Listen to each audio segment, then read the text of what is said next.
Boa tarde. Antes de comezar ca presentación de Antón e de Ledicia,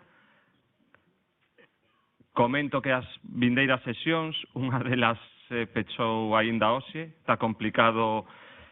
Estivemos con un par de xestións que levamos tempo con elas, intentando xa todo pechado, e cando xa tiñamos todos os okis, pois un problema da xenda, de viaxes e tal, fixo que se desmoronase un pouco o castillo este de naipes que temos montado co programa destes encontros, pero bueno, foise subsanando, e os comento que o día 14 de xaneiro estará aquí Manuel Vilas,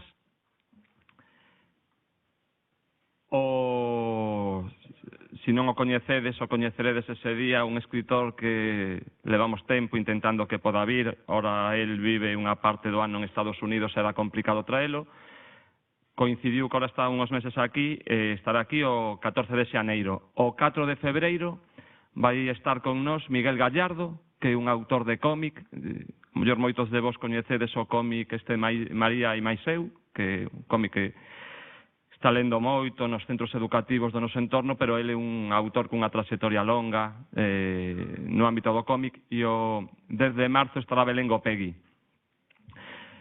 Para abril e maio, bueno, falta unha sesión que enviaremos un correo con ela, e no mes de abril e maio estamos pechando dúas sesións con dous autores latinoamericanos que, bueno, un non é exactamente latinoamericano, pero bueno, non podemos adiantar porque a veces despois non salen estas sesións, pero próximamente esperamos en xaneiro que estén pechadas e poder dar o programa completo do ciclo. Pero digo, día 14 de xaneiro, o repetirei ao final, Manuel Vilas, o día 4 de febreiro Miguel Gallardo, o 10 de marzo Belén Gopegui. Pero agora imos co que imos, todo vos se fai esperar. 10 de marzo, sí.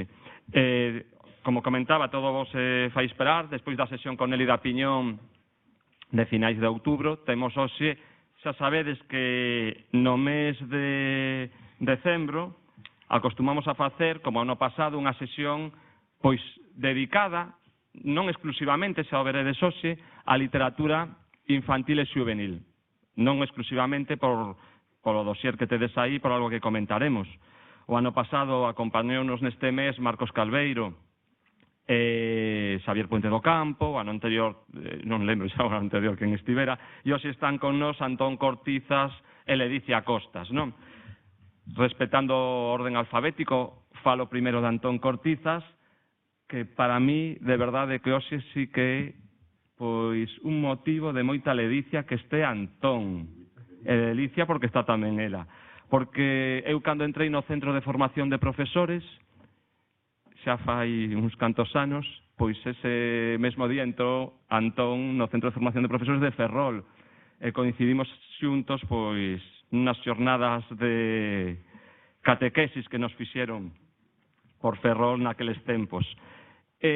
Antón, pois é tamén partícipe destos encontros, porque el naquel momento, xa por ano 2000 e algo, estaba montando uns encontros similares a estos en Ferrol, que el fixo durante algúns cursos, e de moitas conversas con el, de moitas ideas que tiñamos os dous, pois naceron estes encontros que tamén teñen algún nacemento máis, como de Xavier, un ciclo que facía aquí en Coruña, etc.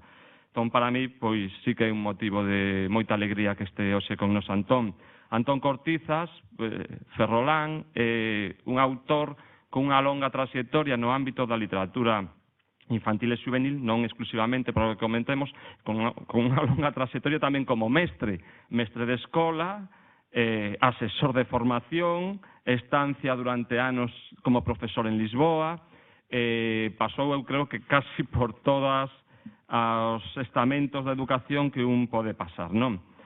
Como escritor, debuta lá pro ano 1986, como veredes no dossier que preparamos, un dossier breve para a cantidad de obra que teñen os dous. Pensamos, escollemos, como sempre, que pensamos máis significativo, pero quedan moitas máis cousas.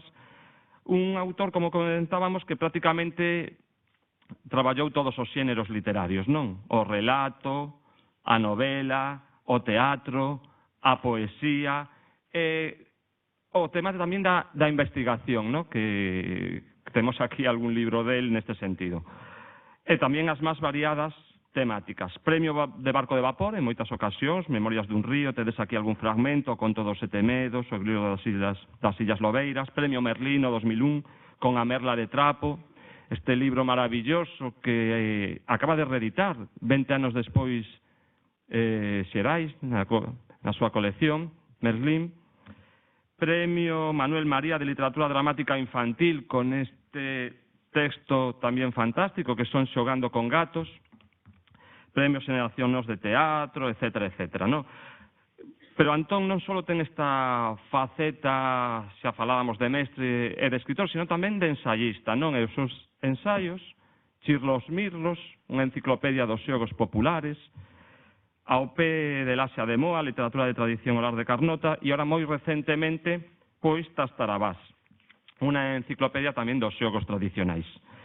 Enciclopedia, esta última do ano 2013, pola que acadou o Premio Losada Dieguez de Investigación.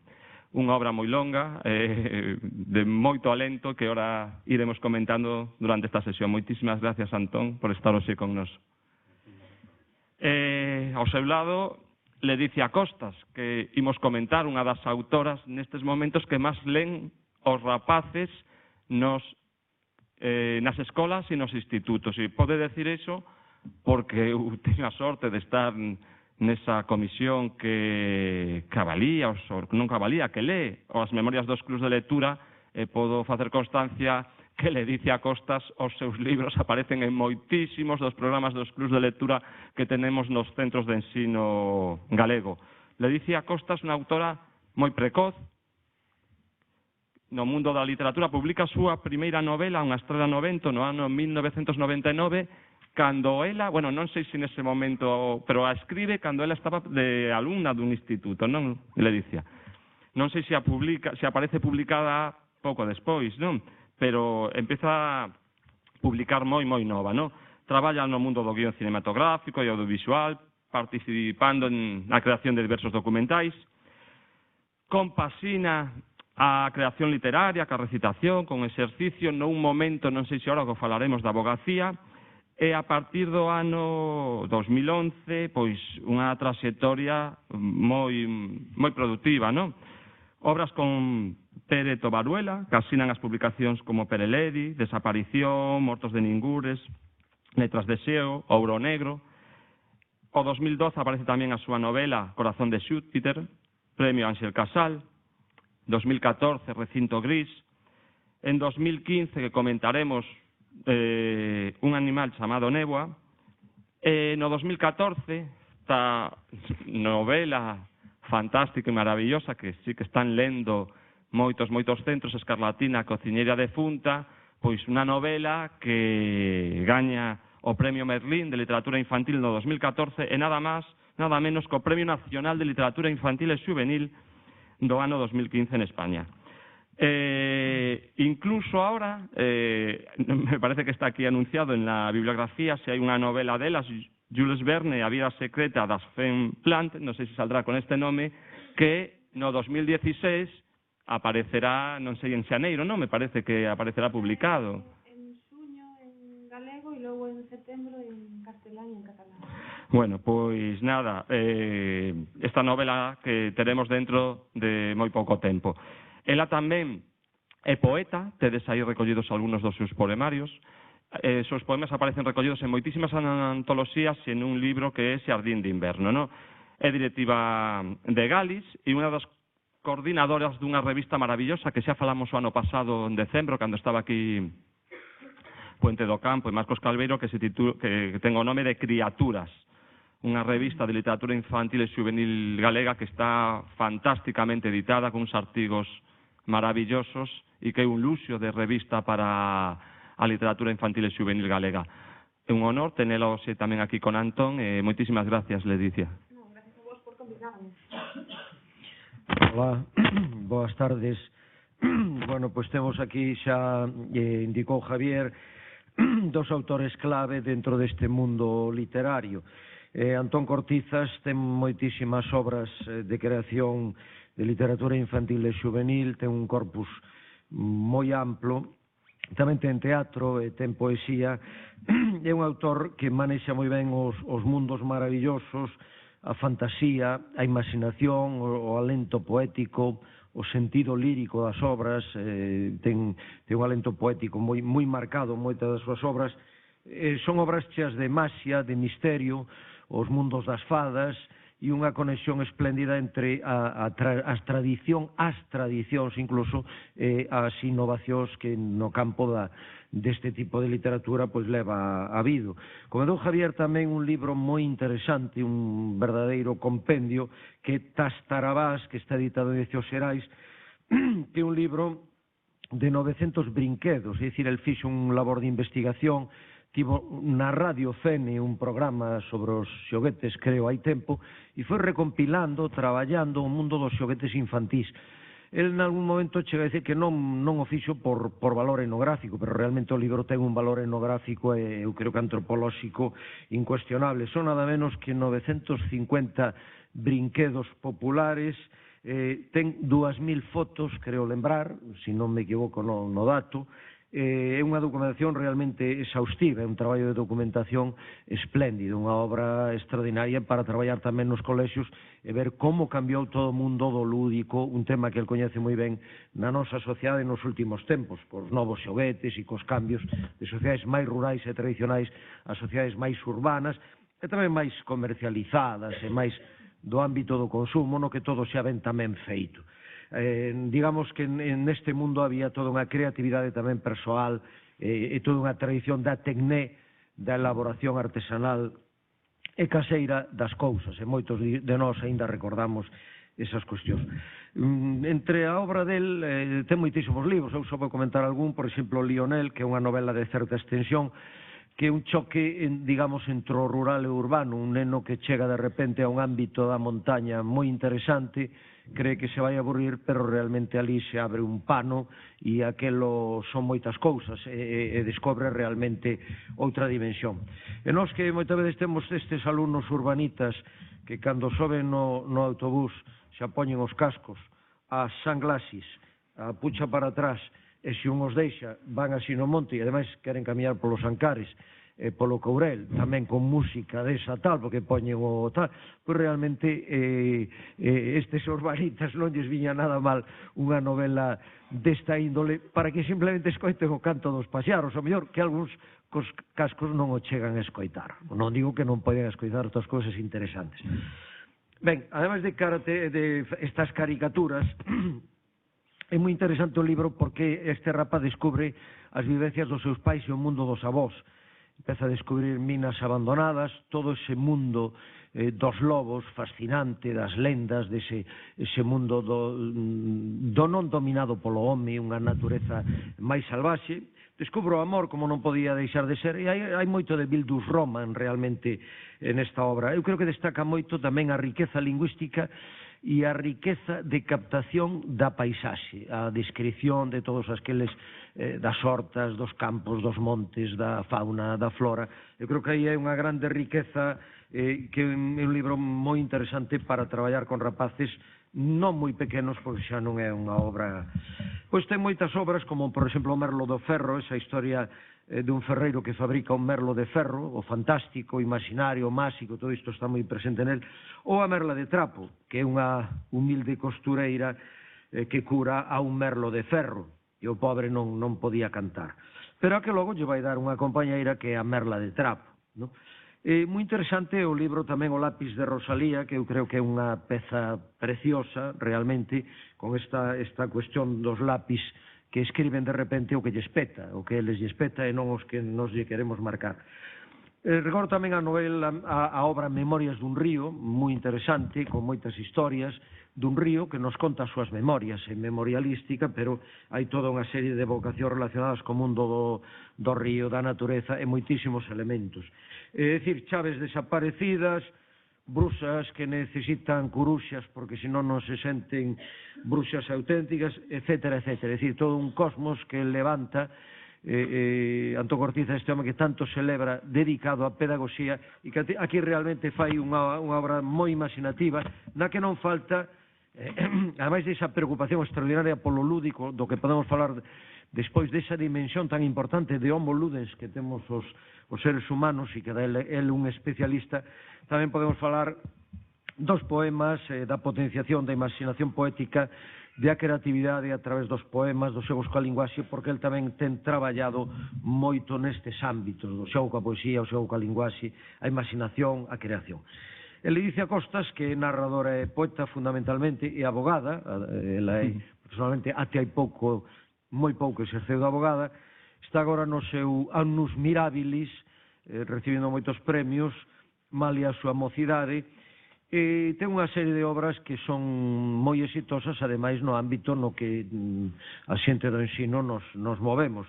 Por exemplo, Unha estrela no vento, que é unha novela juvenil, unha novela de pandas, de enfrontamentos, de violencia, tamén unha novela de lealdades, de traicións, de amor, indubidablemente, do mundo das pandas, o mundo colectivo, ese mundo da adolescencia, cos seus ritos e os seus mitos. É unha obra realista, de escritura lineal.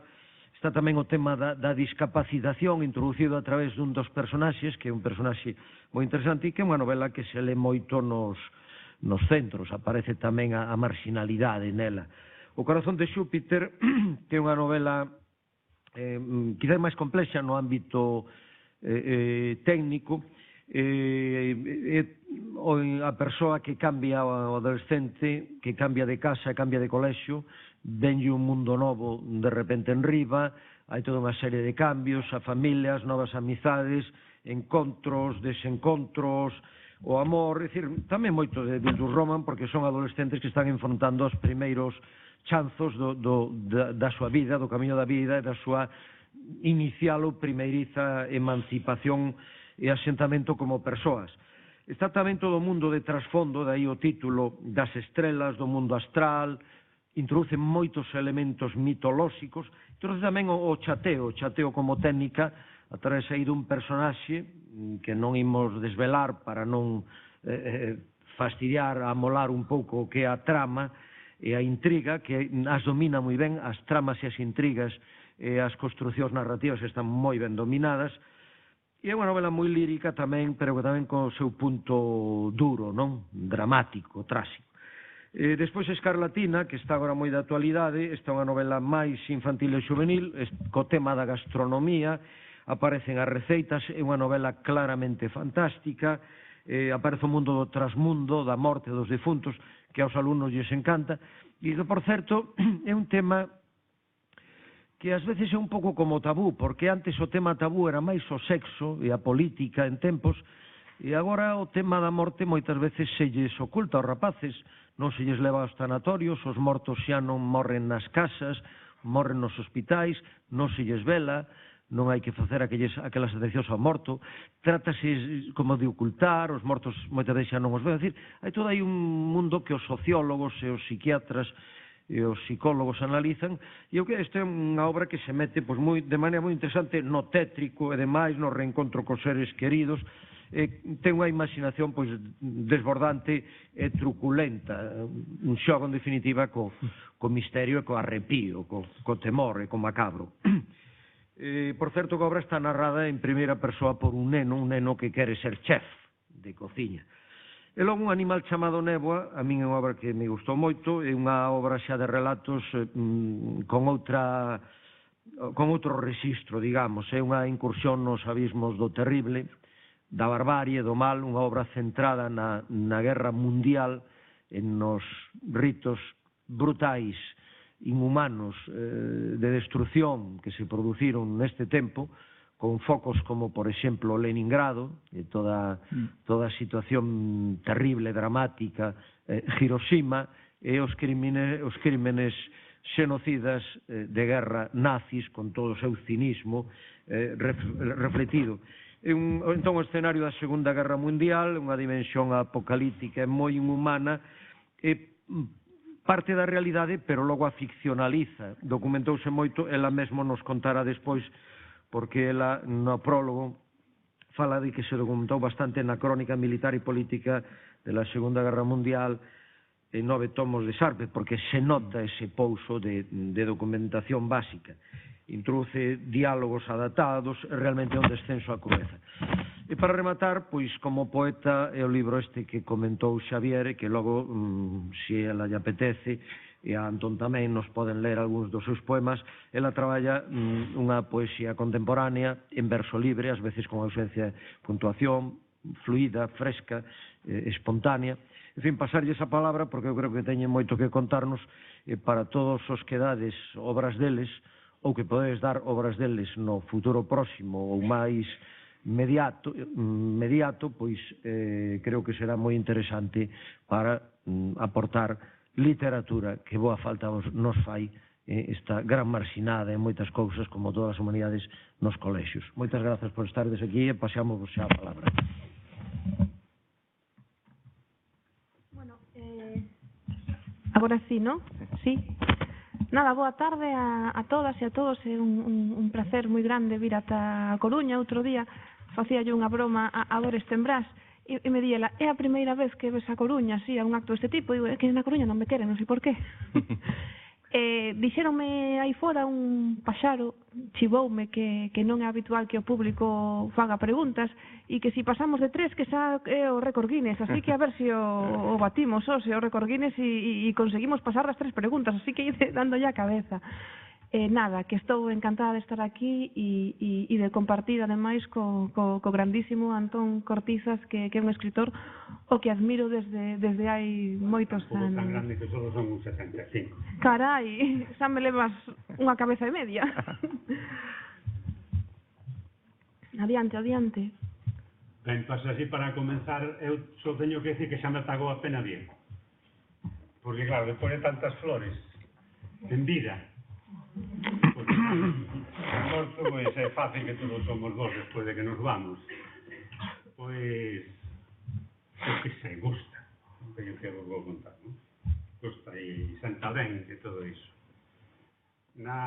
Eu prefería que no que estivéramos a facer hoxe aquí, que contar un pouco, supoño que o por que escribir cousas e por que argallar no papel, manchar papel, así porque sí, pois que de alguma maneira tamén responder a vosa curiosidade, se que tedes alguna curiosidade, se non inventada, porque tamén é bon inventar curiosidades de vez en cando, se non se ten. O feito de, digamos, de escribir, pois, é algo que eu penso que todo o mundo levamos dentro, creo, e que só está, igual que da lectura, en saberlo descubrir. Entón, con esta pequena introducción, pues empezamos así como queirades e traballamos.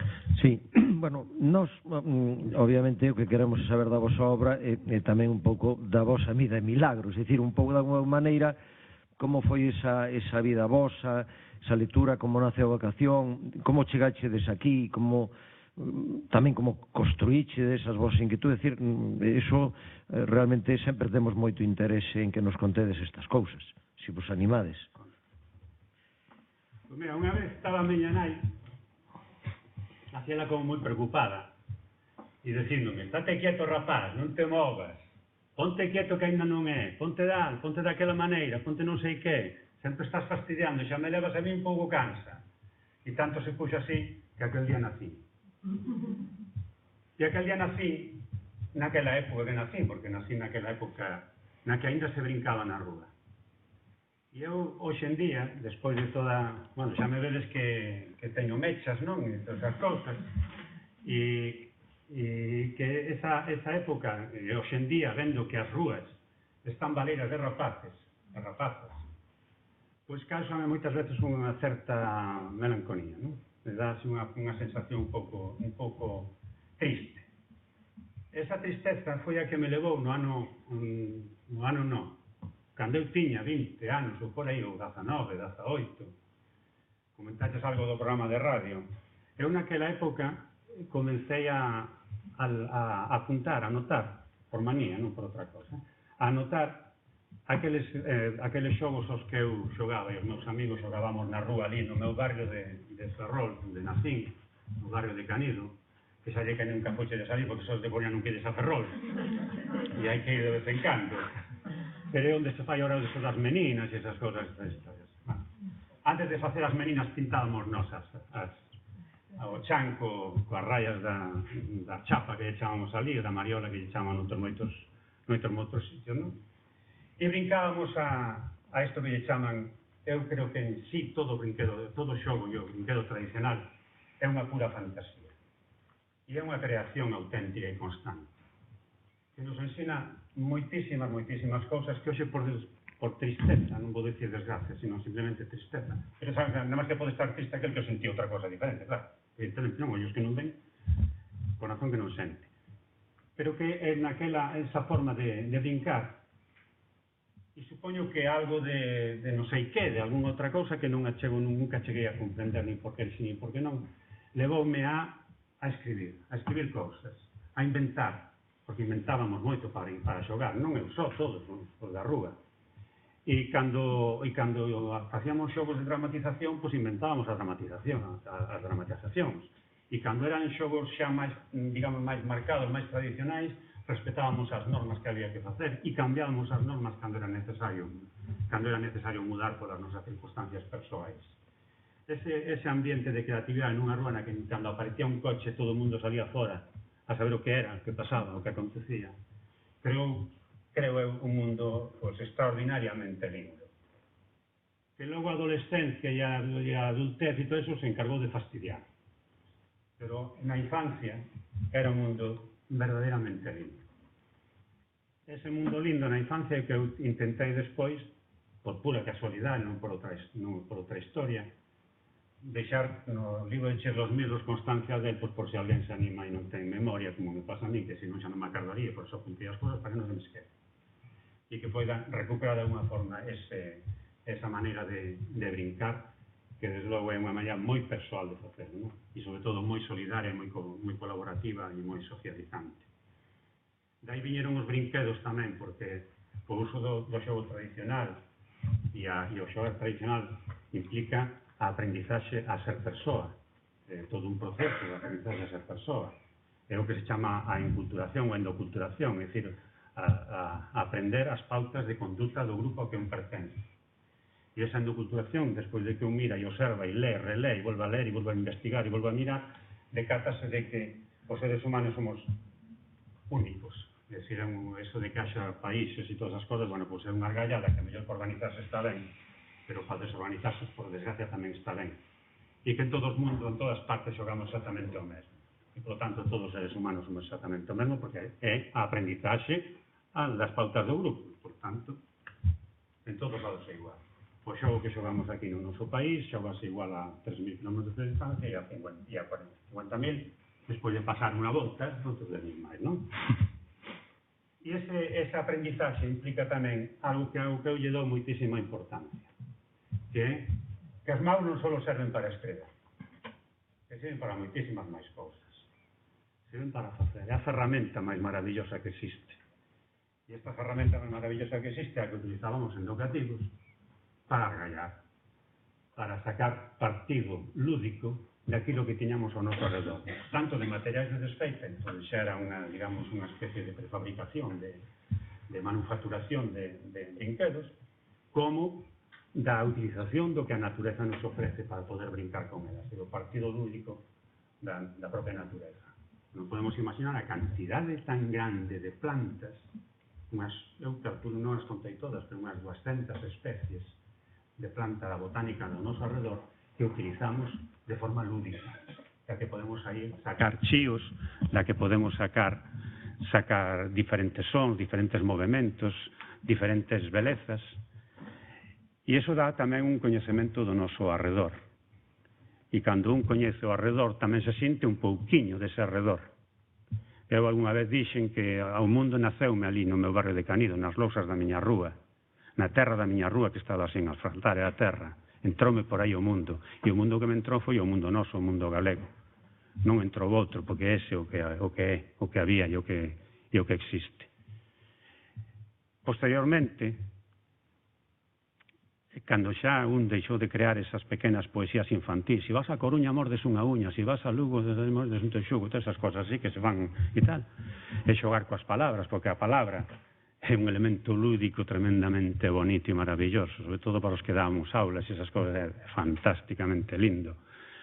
Pois, ademais de todo iso, cando un xa deixa de ser ese neno e empeza a asomarse a xanela que abre os seus ollos, que están abertos os seus ollos a ela, entra noutro período distinto que é o de expresar eses grandes sentimentos tan fortes que todos sentimos, que é a adolescencia.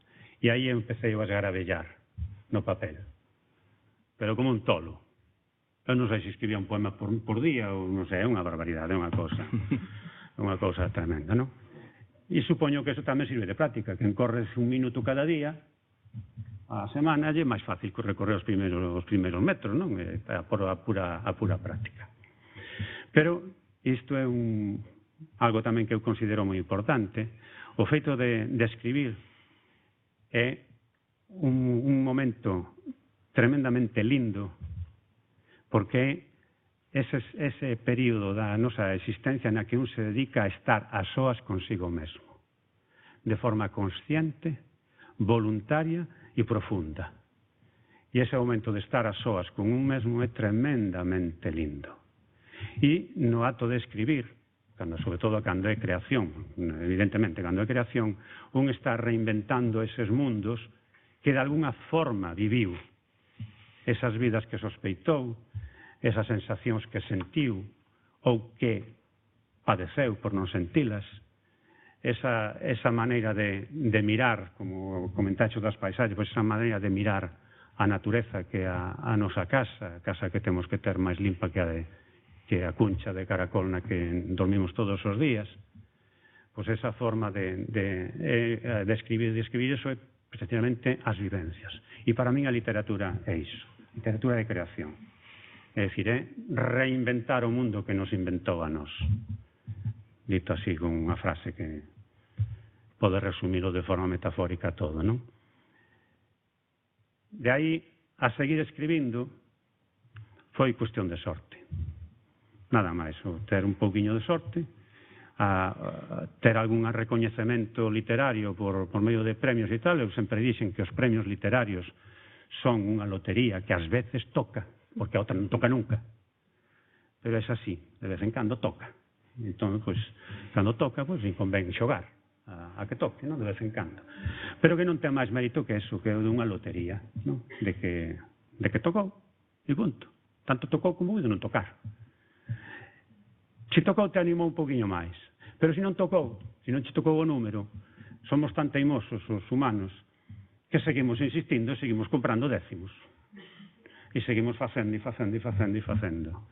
Porque é precisamente por outro motivo, pola ansia que temos de chegar a aquel horizonte que nunca somos capaces de alcanzar. E a literatura, pois, é unha maneira de consolarnos, ou de autoconsolarnos, de que a vida e o mundo podía ser de outra maneira, quizáis, inventalo de outra forma, onde non ganen sempre os mesmos, dai vai que o fondo das palabras significan algo, e, por exemplo, no caso de o merlo, o comentaches o merlo de ferro e a merla de trapo, son o meu inicio. Eu teño que son quizáis os meus libros preferidos, xunto con outros que escribín para as miñas fillas, que son o que máis vale de todo o mundo. Vos os que estás aquí non valedes absolutamente nada comparado co que valen elas tres. Perdón pola comparación, pero échevos así e viceversa. Pois que ese merlo de trapo e ese merlo de ferro e esa merla de trapo foron que me fixeron a min. Porque o meu pai era ferreiro, e o merlo de trapo é un merlo construído por un ferreiro. Nesa historia, porque é o que transmitín con iso, non o entendeu moita xente así, non se entende así cando se lé, pero é a historia do meu pai, a morte do meu pai, conto aí. De forma de que o merlo de ferro vai sendo construído con anacos da vida de Manuelo Ferreiro. E Antonia Costureira, hoxe pola mañá pasei por onde eles naceron, por dar así un aquel de aromas, non? Da parroquia de Torres, aí en Vilar Maior. A merla de trapo é feita por unha costureira, que a miña nai foi costureira, que cosía para os señoritos en Ferrol. Iba a coser as casas dos ricos, cando eu era cativo, e andaba por aí cosendo, e ando cosendo desde pequena, e todas esas historias. E iso é o motivo porque, no caso do Tastarabasque, ou dos brinquedos tradicionais, a práctica totalidade dos xoguetes que ali se describen e que se fotografaron con esas 2.000, son 2.600 e algo fotografías. Pois con esa, a maior parte deles foron construídos con estas maus, porque precisamente por iso, de que creo que as maus son algo máis para escribir. E por iso tamén é polo motivo porque eu non escribo todo o que me gustaría escribir, porque me entreteño con recebando unha parede, poñando uns azulexos, facendo un cadro de madeira, unha banqueta, unhas copetas papeladas patacas, ou calquera cousa, que as cousas así que me entretén e me gustame moito, disfruto moito con iso. E como tamén é bonito, pois mira, que máis dá, non? As historias tamén, outras veñen, outras van, outras se quedan, e de momento paro de falar que xa falei demasiado. Encantados de oírte. Chegou, non? De momento. As mans serven para algo máis que para escribir, se non és unha tipa torpe como a mí, que todo che cae das mans. Entón, pero igual te cae ben. Cae mal. Tamén sirven para alumiñar, e non é só facer, tamén sirven para alumiñar, para sentirse. Aí sí, aí xa podemos chegar a un acordo, pero o de facer xa a mí se me complica a vida. Eu, igual que Antón, nacín no Arrabalde de Vigo, nun lugar chamado Beade, eu nacín na Brea Muiñeira, pero con 7 anos, por circunstancias, tivemos que mudarnos a Beade, dunha parte dun extremo de Vigo ao outro. Eu fun criada educada en lingua castelá, e cando cheguei a Beade descubrín a lingua galega, non? Ve como unha pequena aldea que está perdida ali en Vigo. Con esa mudanza pasou o que supoño que adoita pasar cando unha nena de 7 anos chega a un sitio novo, que ainda que esteas na cidade de Vigo, para ti acabas de mudarte desde Saturno ata Xúpiter directamente, non? E eu non coñecía prácticamente a ninguén, e entón empecé a ler moito. Creo que empecé a ler casi como un refuxio, non? Como ter un recuncho para agorecerme do mundo extraño, non? Que había aí fora, non? E de toda esa xente descoñecida para min que andaba por ese barrio. En vez de pasaron cousas moi interesantes que creo que empezou esa xeira, non? Que creo que é algo que caracteriza a miña vida, que a veces teño dúbidas e non sei se a vida real é a de ficción ou se a de ficción é a vida real. Eu dixen antes que nacín na Brea Muiñeira. Bueno, pois en Beade había un señor o que todos e todas lle chamábamos Brea, era o seu alcume, e Brea tiña un Seat 600 de cor blanco e lle botaba viño Sansón, non? Para que o coche andase. Eu non sei se tiña gasolina dentro desa botella de Sansón. Todos os nenos e as nenas do barrio o mirábamos así como dicindo, ese tipo é máxico, porque, claro, botalle Sansón o depósito e o coche anda. E claro, logo eso contábamoslo na casa, non? Decía, mamá, papá, é que o Brea botalle Sansón e vímolo beber desa botella. Eso xa, non sei que parte hai aí de imaginación infantil ou de realidade. Eu vino beber e teño recordo de ver a Brea bebendo do Sansón e logo botándolle no depósito do 600. A realidade era outra, a realidade era que Brea era un home alcohólico e, de feito, todos os veciños e as veciñas decían, ese home vai morrer na rúa co coche. Non morreu co coche, pero sí que morreu atropelado por un autobús, que ven sendo estas cousas de xustiza ou injustiza, neste caso poética, non? Isto con 7 anos. Os 14 volvimos mudarnos outra vez ao sitio no que eu nacera, 7, 14, por iso eu creo que por iso 7 é o meu número da sorte. Nese tempo, claro, volvín ao lugar onde nacera e pasoume o mesmo, non coñecía absolutamente a ninguén e pasei de refuxiarme na lectura, a refuxiarme nos libros, a escribilos, os meus, quero dicir. E pasou algo curioso. Claro, con 14 entrei no instituto e entrei ao mesmo tempo na literatura galega, non? Lembro aqueles primeiros títulos da colección Fora de Xogo, creo que o número 1 é A sombra cazadora de Suso de Toro, e o 2, se non me equivoco, non sei se o 2 ou o 3, Cartas de Inverno, de Agustín Fernández Paz. Cando lín ese libro, Cartas de Inverno, descubrín que existía a literatura galega e que eu quería escribir o mesmo que estaba lendo ali, non? E que quería emocionar a xente como eu me emocionei lendo aquel libro, non? E desde ese momento, pois me convertín nunha nena preadolescente que escribía en lingua galega. De oitavo para primeiro de BUP escribín o meu primeiro libriño, en primeiro de BUP escribín o segundo, e logo de segundo para terceiro escribín Unha estrela no vento, debía ter eu 15 anos ou 16. Neste novo barrio, que era o vello, pero que para min era novo de novo, que era a Brea Muiñeira, pois igual que no outro pasaban cousas curiosas, tamén aquí. Recordo unha muller que debía andar polos 40 anos e que o mellor ti salías á rúa e atopabas enfundada nun traxe acolchado, plateado, parecía tal un astronauta que acababa de cair desde un satélite. E eu pregunteille, e por que vas así vestida se non é antroido, non? Coa miña inocencia de por que ira con esa pinta. E a resposta dela é que este traxe me axuda a adelgazar. Noutra ocasión apareceu un cadáver na subida para a nosa casa, pero un cadáver de verdade, o sea, había un morto ali, un morto e ao lado un naipe, creo que era o as de copas, non? Que un asesino que se deu en chamar o asesino da baralla, pois decidir ali, pois asesinar ali a unha persoa, e claro, eu cos meus 14 anos ver ali o trazo de xiz, non? Esa silueta típica das películas, bueno, pois foi impactante. Tiñamos un veciño que poñía un gorro, en pleno verán, estamos falando de agosto, poñía un gorro destes típicos dos rusos, e lle tocaba a guitarra a unhas cunchas de centolas que tiña na trandeira. Noutra ocasión, en lugar de estarlle tocando a guitarra as cunchas de centola, pois decidiu tocarllas a un camelio que tiña con unha chea de tanzas e desas tanzas colgaban mazás. Entón, claro, isto para min era o día a día e para min aquel barrio ás veces decía, pero isto é de verdade ou non é? Claro, resulta que na miña familia había un tipo moi singular que era o meu avó. O meu avó que sae en recinto gris e sae tamén en escarlatina. O meu avó é un tipo moi peculiar. El tiña un amor na súa vida que era o seu coche. Non pensen que tiña un cochazo, el tiña un Seat Ibiza olímpico dos anos 90, iso sí, con motor rectificado, e claro, cando subía pola aquela costa tan empinada, facía un ruido que era inconfundible, estaba claro que chegara o señor Eugenio á súa casa. Bueno, pois el tiña unha teoría absurda, e que nós intentábamos levar a contraria, pero non había xeito. El defendía que os coches duraban máis anos se non pasaban frío no inverno. Entón, fiel a esta filosofía, que facía no inverno? Nos meses de decembro e xaneiro, bueno, pois pechaba o coche no garaxe e enchufaba a estufa e lle poñía a estufa ao coche para que dormise quente.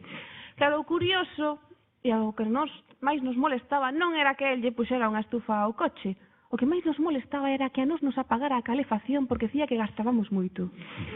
Entón, claro, o coche dormía quente e dormía placidamente e nos, pois nada, pois pasábamos frío e vaya catarreiras temos pillado. O maior problema era que a calefacción ia asociada a auga quente. Entón, claro, a caldeira estaba ali a carón do seu cuarto, non? Claro, aquela roda da temperatura tiña que marcar entre 18 e 22 graus, que era onde sempre o tiñamos para que a auga non saíse cubitos, senón que saíse quente. Bueno, pois era moi habitual, pleno inverno, estar debaixo da ducha tan tranquila, co pelo todo cheo de xabón, e de súpeto empezaba a sair un chorro de auga conxelada. Era típico escoitar un berro de alguén da nosa familia no cuarto de baño, o avó que xa lle deu aí a roda. Efectivamente, baixabas a caldeira e vías que a roda non marcaba 20 graus, marcaba 3. E ti preguntabas e decías, abuelo, pero por qué? Por que a roda esta da temperatura baixou? Ai, eu non sei, aí non toca ninguén. Xa, pero que se moveu, porque marcaba 20 e agora marca 3. Ai, moveríase soa. E claro, como para levarlle a contraria. Cando tiñas a 80 e tantos anos, nos estábamos empeñadas en que había que retirarlle o carné de conducir, estábamos rezando para que non pasara o psicotécnico, porque era un perigo público. Claro, non controlaba as distancias porque estaba prácticamente cego dun ollo, e unha mañá ocorriuseme a brillante idea de ir de copiloto e ofrecerme para ir con ele. Dixen, abuelo, acompáñote a facer uns recados, os que vayas facer. Me dixo, claro, nena, ven comigo. E montei con el.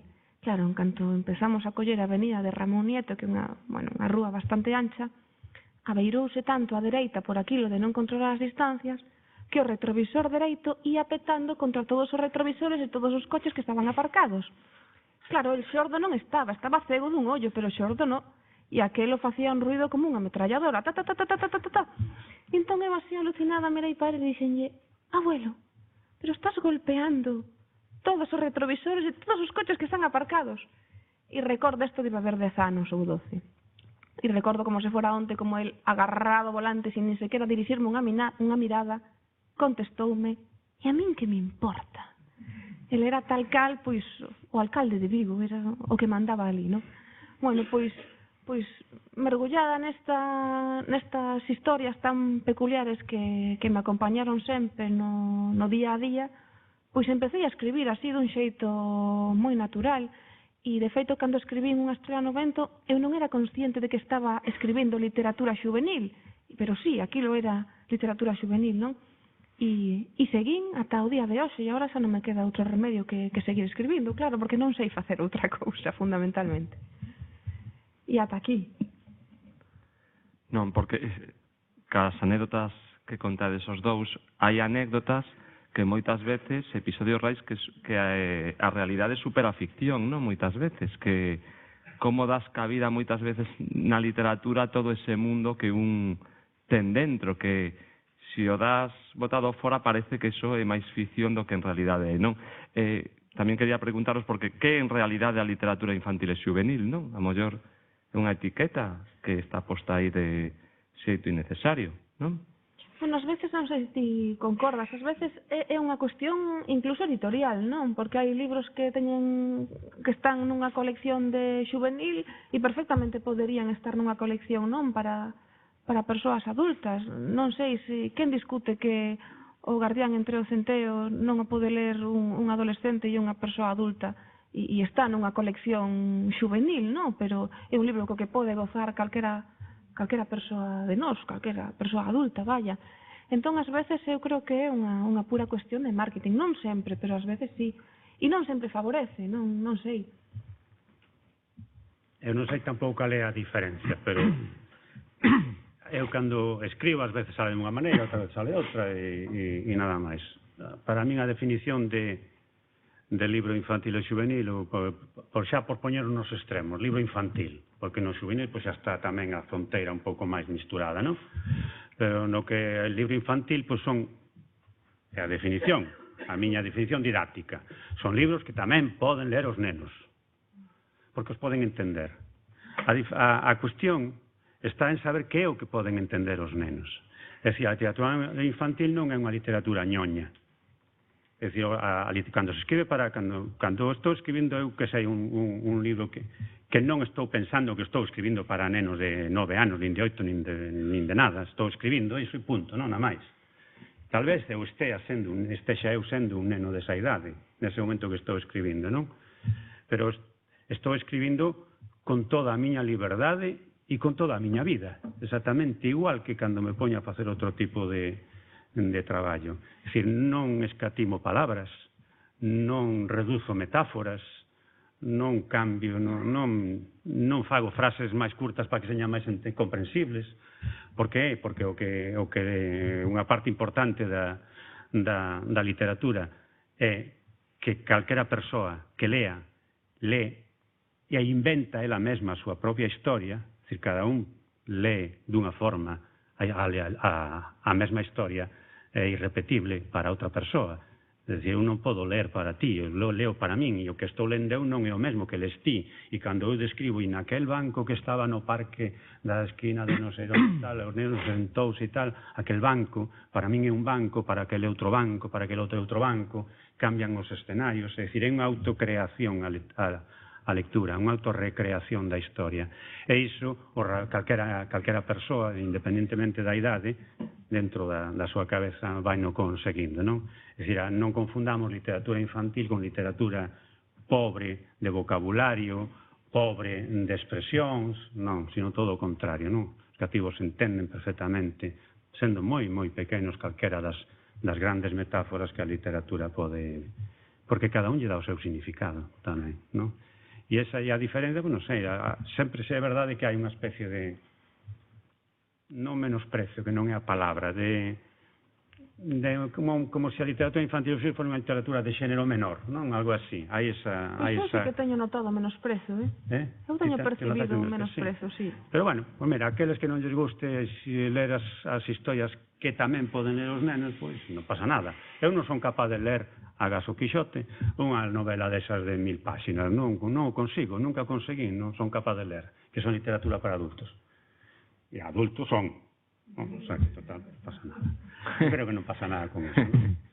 Sí, Ledicia, como non nos explicas esa experiencia que tu veches e a tua opinión un pouco máis detallada sobre este tema da literatura infantil, juvenil, cousa dos xéneros, da recepción, ese menosprezo? É un tema controvertido. Escribir literatura en galego xa en sí como unha especie de resistencia, non? Somos unha cultura de resistencia, somos unha lingua de resistencia. Pero se anda por riba escribes literatura infantil e juvenil en galego, pois como que tes que estar permanentemente facendo unha defensa de por que non escribes iso e non outra cousa. É moi habitual que nos pregunten, supoño que a ti che ten pasado, Antón, que nos preguntes aquí en Galicia, non estou falando de Madrid, e por que escribes en galego? Claro, eu teño a miña restra de respostas preparadas para cando alguén me pregunta iso, non? Pero aparte deso tamén sufro, porque para min é un padecemento, preguntas do estilo, e para cando unha novela para persoas adultas, non? Entón teño que ter pois outra restra de respostas, non? Para contestar a iso. A literatura infantil e juvenil estivo para min desprestixiada desde sempre, non? Hai frases feitas, tópicos que defenden que é unha literatura de segunda división. Eu teño lido e teño escoitado públicamente e tamén en privado, eso, pois, unha chea de veces, non? E eu vivo como un menosprecio. Para min é tirar pedras contra o noso propio tellado, porque eu non sei, levo escoitando que hai que gañar lectorado para a literatura galega toda a vida, desde que teño uso de razón.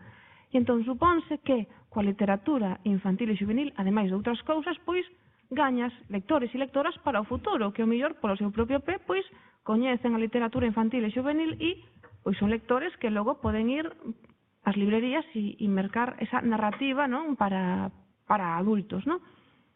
Pola contra, non. Estamos sempre cos prexuizos de decir, non, eso pode facer calquera, non?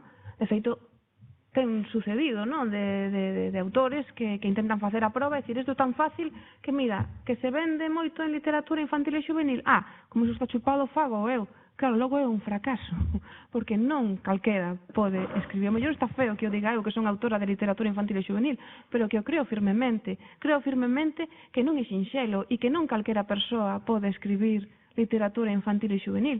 E o que dixo un pouco antes Antón dixo que el esfórzase exactamente igual cando ten que escribir pois un conto para nenos ou unha novela para cativos que cando escribe un libro de poemas para persoas adultas, o mellor, non? E eu tamén. O meu esforzo é exactamente o mesmo. Non teño que baixar de nivel e baixar un chanzo para escribir todo o contrario. Esfórzome moito máis porque teño que chegar a un público que é un público moi crítico. O público infantil e juvenil é moi entusiasta, moi entregado, pero ao mesmo tempo se te ten que chantar algo na cara, dicho, sin ningún tipo de problema. Entón, por eso digo do menosprecio, porque eu levo vivindo pois unha chea de anos desde que escribo literatura infantil e juvenil, vaya. Sí, mira unha cuestión, por exemplo, a ti, con motivo, por exemplo, por azar deste libro de Escarlatina, no? E despois podemos facelo contigo, no? Con outra obra calquera, o do Lápis de Rosalía, ou o caso das chaves desaparecidas, con calquera. Por exemplo, cando ti escribiches esta historia de Escarlatina, como xorde? É dicir, é un pouco como nace ese primeiro momento en que se intúe que hai unha historia que o está chamando a un e como te plantexas solucionadas. Si de algún momento ti te plantexas algo infantil ou xa xorde de seu. É dicir, un pouco preguntarche esa cuestión interna, non? Como xorde de alguma maneira? Con Escarlatina en concreto, eu decidín escribir un libro onde aparecesen os dous temas centrais que a mí me gustaban máis cando era unha nena. E por un lado está o tema da cociña, dábaseme fatal, ainda a día de hoxe se me dá fatal cociñar, parece mentira, porque escribí un libro que leva un retairo de cociña, pero iso ten a súa excusa. E por outro lado, o mundo dos mortos. Claro, dito un pouco así, soa raro, non? Era unha nena que lle gustaban os mortos, non. Era unha nena a que me gustaban moito as historias de fantasmas, de espíritus, aquelas historias escritas por Ángela Samen Vandenburg, El pequeño vampiro, etcétera, etcétera. Era un mundo que me resultaba, pois, moi apetecible, moi interesante, non? Daba medo, daba arrepíos, pero ao mesmo tempo, pois, me parecía moi atractivo. E entón dixen, bueno, pois teño que unir eses dous temas, que aparte hai unha tradición moi importante en Galicia das dúas bandas. Por un lado, a tradición gastronómica galega, non? Somos un pobo de comer, as cousas como son. E por outro lado, a tradición que xira arredor da morte, non? E dixen, bueno, pois mira, o tema da morte é un tema tabú, como apuntaches ti ao principio. Dixen, bueno, pois eu creo que tamén é posible achegar o tema da morte a rapazada de xeito divertido. E como se fai iso? Dixen, bueno, pois tirando do humor macabro. E dixen, bueno, pois vou escribir unha ruta gastronómica polo alén mundo, polo inframundo, polo mundo dos mortos. E empecé a escribir. Empecé a escribir nese rexistro, imaginando que eu era un neno de 10 anos e que quería ser chef, pero que todo era un desastre porque non me saían as magdalenas e parecían monstros de 2 cabezas e se me queimaba o brownie e etcétera, etcétera, cousas que me pasan a min na vida real. Este libro, efectivamente, é un libro de ficción, pero creo que de todos os libros que escribín é onde máis de min hai, non? Das miñas vivencias, da miña vida real e do meu mundo e das miñas historias. E así foi como naceu Escarlatina. Sí, mira, perdona, antes de pasar ao teu, parecemos que leamos un fragmentiño, porque hai un fragmento aí que está moi ben, moi tétrico, dunha gastronomía terrible, moi imaginativo. Digo eu, por combinar un pouco e por ver tamén o estilo das obras, hai un fragmento que eliximos que a mí me parece especialmente simpático, imaginativo e ademais moi transgresor, que aos nenos realmente iso lles encanta, todo o tremendo. Vamos ver si o... Sí, está na páxina 7, abaixo de toda a dereita, eu creo. Animaste a lérnolo, ou se non o lemos nós? Claro, isto é cando Román acaba de chegar ao mundo dos mortos, e claro, el pensa que os mortos poden comer perfectamente un prato de espaguetis con tomate e resulta que non é así, que a dieta dos mortos é moi diferente á dieta dos vivos, non? Tratade de pensar en cousas que nunca xamais seríades quen de meter na boca, pois esas porcalladas eran as que papaban os mortos. Escarlatina confeccionara ao longo dos anos un libro de receitas que recollían unha chea de menús deseñados por ela mesma. Por exemplo, pastel de follas de col con lesmas maceradas, albóndegas de cerebro de morcego con xarope de vile, piruleta de lombriga enroscada en espiral con sangue caramelizado, sopa de ollos virollos con crías de víbora, tartar de fígado de mandril salteado con moscas verdes, filete de cu de avestruz empanado con crocante de cascuda e regado con mexo de burra. Aínda que os comensais fosen defuntos, non me entraba na cabeza como podían comer aquelas porcalladas. Eran pratos tan noxentos que empecé a temer pola miña propia vida.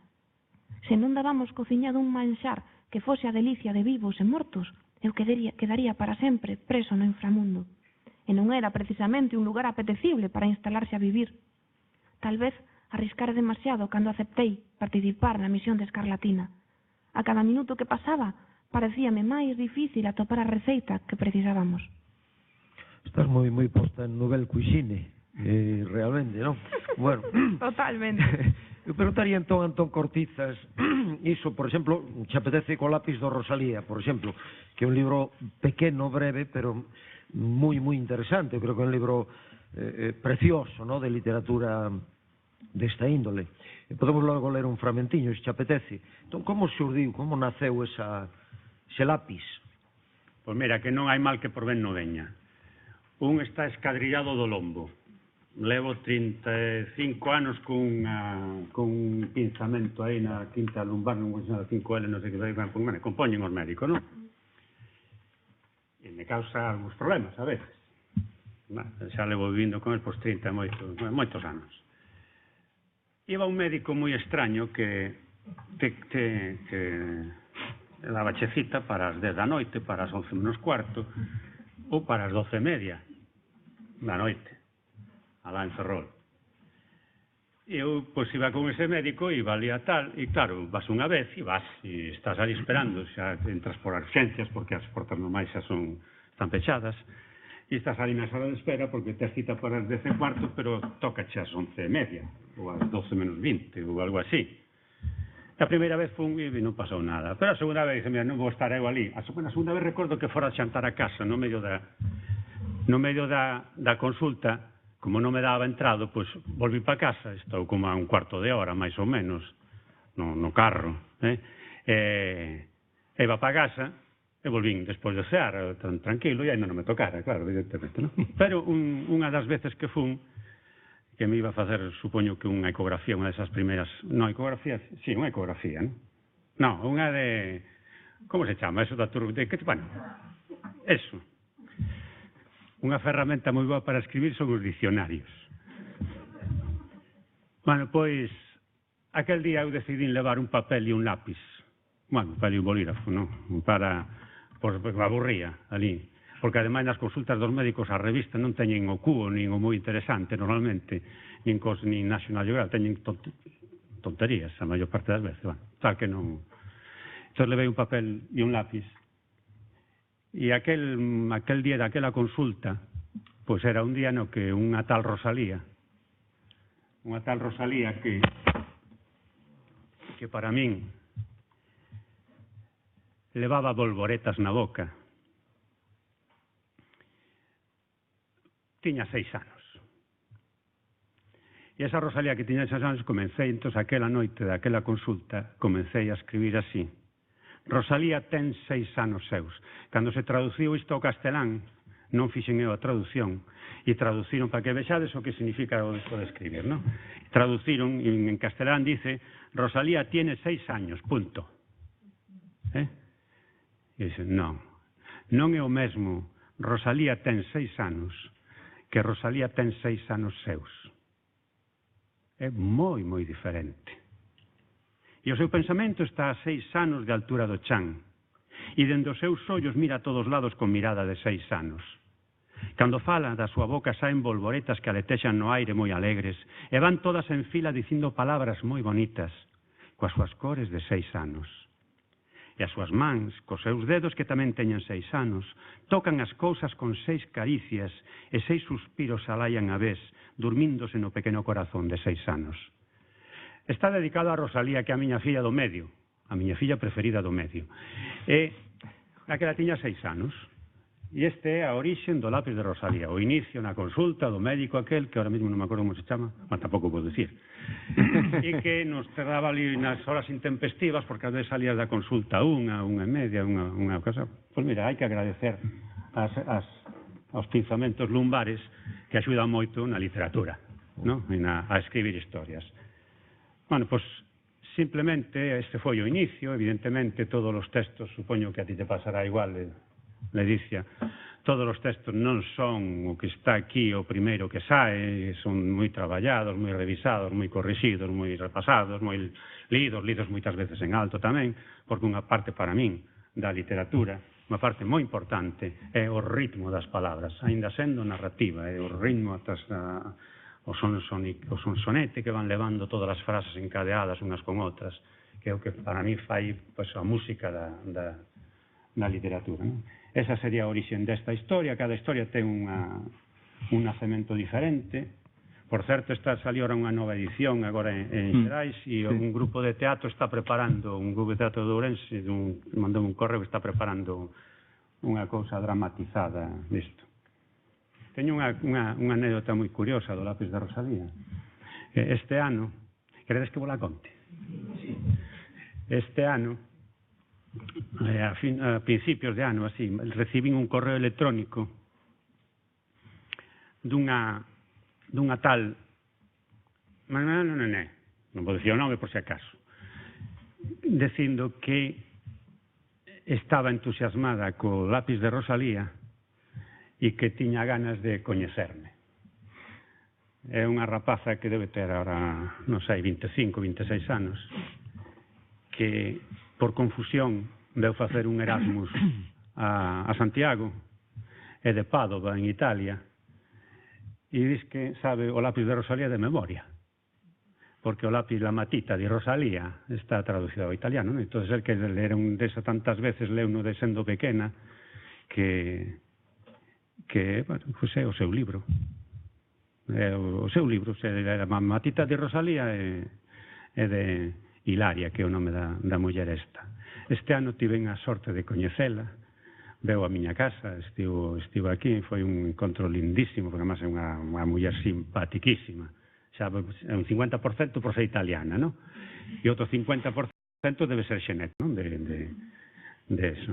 É dicir, que como ás veces, mira, unha curiosidade da vida, non? Foi moi lindo.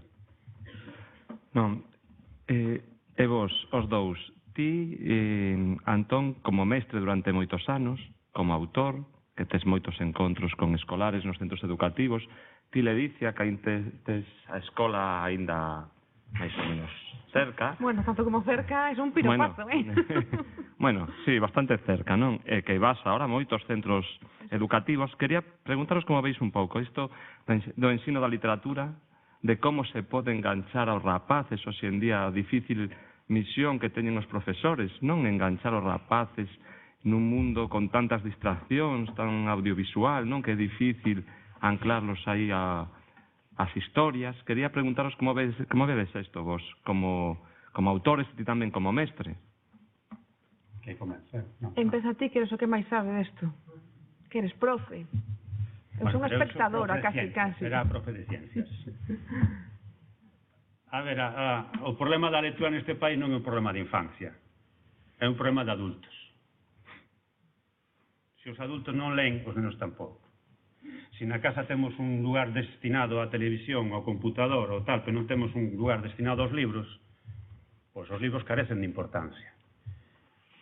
É moi difícil. Aquí hai varios mestres e varias mestras, varios profesores, varios tal, varios cual, non? E sabemos todos que é moi difícil convencer a alguén para que lea, se non sai de sí. É tremendamente difícil. E é tremendamente difícil dentro do que é o labor docente, pois porque nós, por moito que queiramos, por moito que nos empeñemos, por moitas ganas que teñamos de alcanzar este obxectivo, e outros moitos, pero este concretamente, pois non temos ás veces nin as calidades nin as capacidades suficientes para conseguilo. Porque chegar a convencer a un rapaz, a unha rapaza de que a lectura é maravillosa, sin ter que ser devoradores de libros, que non fai falla ser iso tampouco, sino simplemente disfrutar con esas historias que solo son as que ti podes vivir, porque é o único lector de toda a literatura é ti mesmo, non? Pois é porque é debido a que, en certo modo, por moita casualidade, ademais do que dixen dos adultos hai un pouco, creo eu, porque non tiveron sorte. É dicir, non tiveron sorte de que chegase ás súas mans ese libro que os fixo emocionar hasta reventalos, como tivemos outros. E aqueles que tiveron esa sorte de atopar ese libro, que existe para cada persoa, existe ese libro, está moi cerca, moito máis cerca do que pensamos, pois lle costará moito máis traballo, e moita xente abandona, a veces no intento, non? A xente que ten esa sorte segue lendo toda a súa vida, e escollendo as lecturas, evidentemente. E non é lectura adecuada para este nin para aquel, sino aquela que parece que está escrita para ti. Simplemente iso. Se tiveches a sorte de encontrar, como tiven eu, de encontrar naquela época na que non había tampouco moita cousa así onde escoller, a Xulio Verne ou a Salgari, pois como foi o meu caso, pois evidentemente, sin que eu me considere ningún devorador de libros, que non o son, nin ninguna persoa metida no mundo da literatura e de tal, que non o son. Disfruto lendo moito, pero non é necesario estar metido, non é un mundo diferente do da vida, non? O do mundo da lectura. Entón, esas persoas que encontraron ese libro tiveron esa sorte. E os que non, é o que temos que axudar. E é moi difícil. Porque hai que coñecer a persoa para que ti podas poñer na súa man aquilo que vai emocionar. Hai que coñecelo demasiado. E ás veces por casualidade consíguese, outras veces, pois, a maioría, infelizmente, non se consigue. É, non sei, a miña apreciación disto. Pero, con todo, hai que facer, evidentemente, nas aulas todos os esforzos necesarios. E non na clase de lingua. Porque a lectura non é unha cousa de lingua. É unha parte, a lingua, da lectura. A lectura é todo. A lectura é ler xornais, a lectura é ler información, a lectura é ler ensaio, a lectura é aprender nomes, a lectura é imaginar máquinas, todo é lectura, aparte da a narrativa e a poesía. Logo, é tamén outra historia, tamén na literatura, na narrativa, a poesía e o teatro, pois tamén hai unha gradación, hai máis lectores de narrativa que de poesía e que de teatro, pero igual que na vida adulta, non? Unha cousa, por se alguén... Unha cousa que a mí me parece moi importante, antes comentábamos, Xavier, cando nos estuvemos aí asinando libros. Unha cousa que me parece moi importante, deixenme un dos que che din, no, tiño seu. Para conseguir que os libros señan algo importante para os cativos,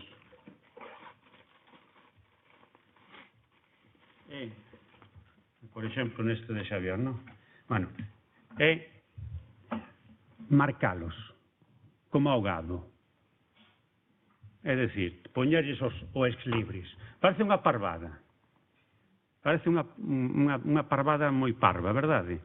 Pero cando un libro non ten marca, é un obxecto calquera da casa, como aquel xarrinlla pequeniño onde te poñemos aquela fora aquel día, ou aquel pratiño que compramos na feira, ou te non sei que si está ali, gustanos e tal, pero é unha cousa. Cando está marcado e pon aí ex libris e o nome, colle outra categoría. E se o libro pasa a ser parte de un mesmo. E é moi fácil que un se desprenda dos libros nos que lle pon o nome, porque non é o mismo ter os libros que ter o nome, non aí marcado. Porque os libros supón tamén despois facer unha catalogación, e dicir, catalogar os libros, pois é igual que se catalogan as obras de arte, non? Entón, se conseguimos que os cativos e as cativas cataloguen os seus libros, para eles os libros son máis importantes. E, polo tanto, non só o obxecto, porque o libro xa non é o obxecto, é o contido, non? É o que está dentro. E a mí pareceme moi importante isto. Parece unha parvada, pero creo que non é. E logo xa coñecer a persoa para poñer nas súas mãos aquilo que sabemos que o pode chegar a emocionar. De peso, cos fillos a veces podemos conseguilo, porque os coñecemos moito. Non todo o que quixéramos ou o que debéramos, pero bueno, coñecémolos moito e a veces eso facilita, pero claro, os alumnos que son 20, 30 non sabemos moi ben o que... 100 e 100 e pico, verdad? 100 e 100 e pico, e 100 e moito, tal como están as cousas. Bueno, claro. Eu que empecé a ler por imitación, porque na casa había ler a miña nai e eu quería ser igual que a ela, porque era a mellor nai do mundo, e sigue sendo, entón eu pois lía como a ela. E cando me dicía este libro aínda non, cando teñas un par de anos máis, pois eu collía aquel libro pola noite e o lía debaixo do edredón. E levaba aquel libro a clase, ao instituto, e o escondía, e mentres o profe de mates pois estaba dando unha lección, pois eu estaba lendo. Eu creo que se a rapazada ve que hai libros na casa e considera que os libros pois o ve como un obxecto que lle resulta familiar, porque os tocan, porque os ven e porque teñen ali unha pequena biblioteca, pois que ao final os libros van formar parte da súa vida e probablemente unha parte indispensable. Esa pregunta de cal é a fórmula máxica, que deben facer os e as profes para que os nenos pois amen a lectura. Se tivésemos unha bola de cristal, mellor nos iría. É moi complicado, eu non o sei. Hai un par de meses, nun congreso que organizou a Asociación de Escritoras e Escritores en Lingua Galega, Carlos Negro, que é un escritor así, un poeta moi xeitoso, dixo algo que a min me pareceu clarificador. Dixo, os escritores e as escritoras non somos só iso, somos vendedores ambulantes de palabras. E cada vez que imos a un cole ou a un instituto, pois temos que intentar por todos os medios emocionar a ese rapaz, emocionar a esa rapaza, emocionar a ese grupo, e con que consigas conquistar a 3 ou a 4 de 30, pois xa pagou a pena ese encontro, non?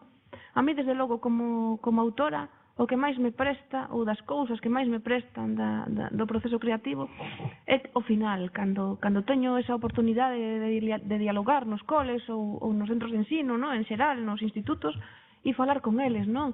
E o mellor que ao final de todo un neno se te achegue despois de escoitarte contar chistes, parvadas e outras cousas que son serias, non? Que se te achegue e che diga, como me pasou outro día así en baixiño: Ledicia, aínda non lín Escarlatina, pero prométoche que hoxe, en canto chegue á casa, vou coller o libro e vou empezar a ler, non? Entón diste, bueno, pois mira, só por isto, pois xa me pagou a pena. E trátase diso, de intentar emocionalos, de despertar esa emoción, non? E creo que non hai outro secreto que non sexa iso. E logo, claro, somos unha cultura de queixarnos, sempre nos estamos queixando, porque non temos lectores, porque a cousa vai fatal. Mira, a mí me gusta construir e facer unha lectura en positivo. O curso pasado que visitei máis de 100 de coles por toda Galicia, non? Eu podo dicir así, coa boca chea, que de verdade que conseguimos tecer unha rede de profesionais que de verdade que paga a pena. Bibliotecarias, profesores, libreiros, etcétera, etcétera. E se non fósemos así como somos, pois canto peor nos iría. Logo atopas de todo, hai coles nos que as profes, bueno, pois aproveitan para ir facer outras cousas e te deixan ali sós cos rapaces, porque iso pasa, pero tamén do revés, non? Que igual chegas a un cole e está todo rotulado con Antón Cortizas por todas partes, ou Ledicia Costas, ou Antonio Manuel Fraga, ou Dores Tembrás, non? E que a rapazada, pois, lle resultas familiar, porque xa te coñecen, antes de coñecerte en persoa, pois, xa saben quen eres, non? Ou como me pasou, creo que a experiencia así máis intensa que tiven foi no seminario de Lugo.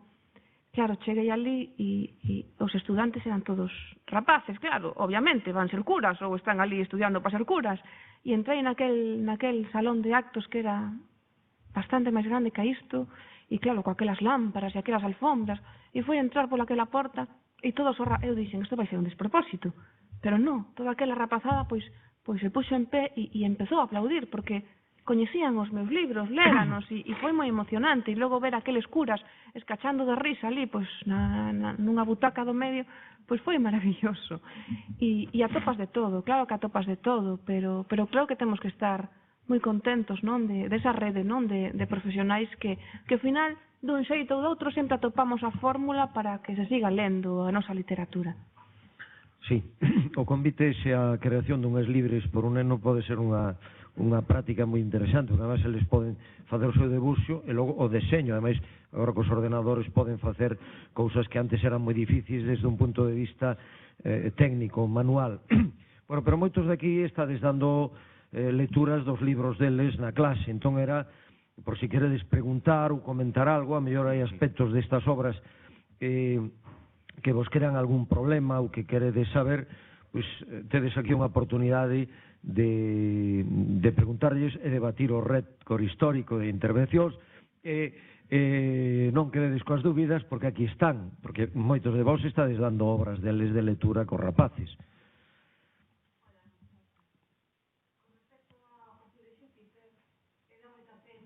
Final as pasa que é raro, pero non es fácil de subir. Acá vemos, normalmente. Esta comunicación, ¿esto por qué? Ese sistema de email, de confiar en que non se sabe, pero non sei que terminar así. Moitos cabreos de rapazas, sobre todo, pois teño chupado nos institutos. Eu sempre lles conto o seguinte: a primeira versión de Xúpiter, a primeira versión do libro, acababa estupendamente ben, acababa como todos queríamos que rematase o libro. Non vou dicir como, por si acaso vos fago spoiler, non? Pero acababa moi ben, non?